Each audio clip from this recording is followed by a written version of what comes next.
এক বাবার ঘটনা শুনেন ভালো করে ভাইয়া। এক বাবার ঘটনা। মেয়েটা বাহিরে ছিল, বাহিরে বলতে মাদ্রাসায় ছিল। সেই মাদ্রাসা থেকে সেই মেয়েটা ঘরে ঢুকলো। এই বাবারা ভালো করে শুনুন আপনারা, এখানে কিন্তু একজন দুইজন মানুষ নয়, এখানে একজন দুইজন মানুষ নয়। এই মসজিদে কমপক্ষে এখানে 50 থেকে 60 জন মানুষ আছে। আপনারা প্রতিটা মানুষ খেয়াল করে শুনবেন আমি কি বলি, কি বলতেছি। এটা বাস্তব এক বাবার ঘটনা, বাস্তব এক মেয়ের ঘটনা। আপনারা সকলে ভালো করে শুনবেন। এই ঘটনাটা থেকে আপনি ভালো একটা শিক্ষা পাবেন। কি পাবেন? ভালো একটা শিক্ষা পাবেন। একবার এক মেয়ে দরজার ভিতরে ঢুকলো, ঘরের ভিতরে ঢুকলো। কি করলো? ঘরের ভিতরে ঢুকলো। ঘরের ভিতরে ঢোকার পর সেই মেয়েটা বাবাকে দেখলো। বাবাটা মোবাইল দেখতেছে। কি দেখতেছে? মোবাইল। এখন মেয়েটা দেখলো কি বাবা সেই মোবাইলের ভিতর খারাপ দৃশ্য দেখতেছে। কি দেখতেছে? খারাপ দৃশ্য দেখতেছে। সেই মেয়েটা একটা উচ্চারণ করছে শুধুবার একবার, বাবা তোমার লজ্জা লাগে না? বাবা তোমার লজ্জা লাগে না?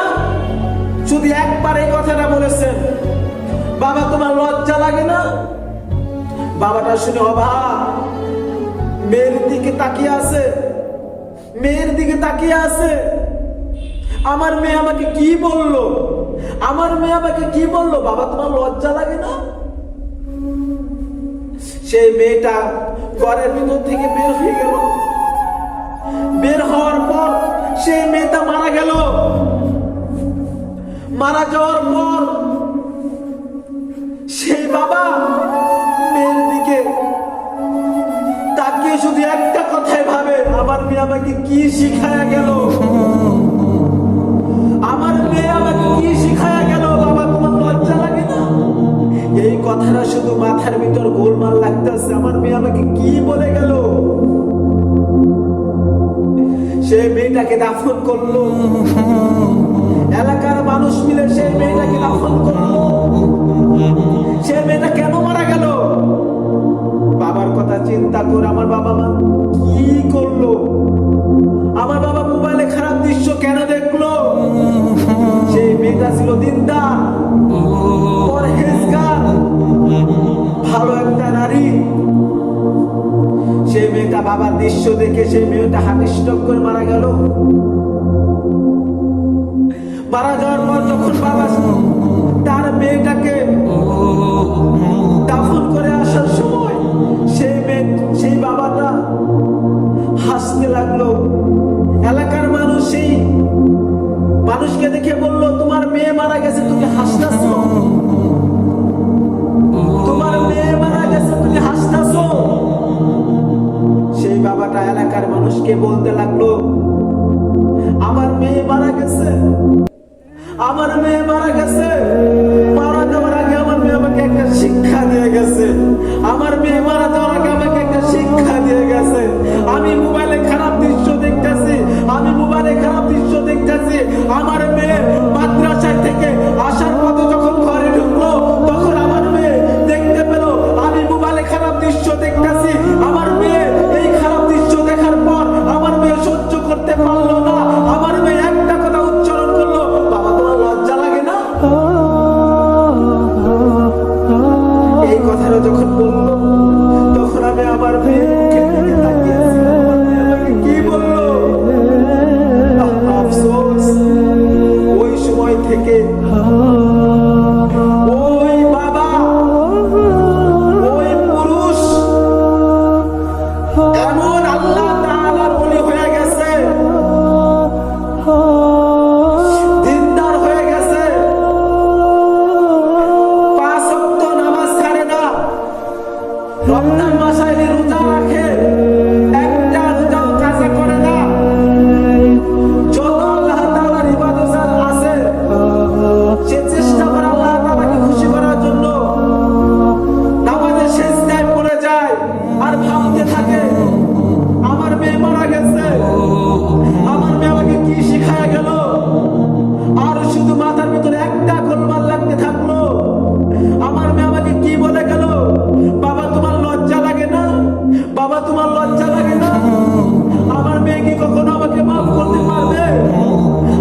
যারা বাবারা আছেন,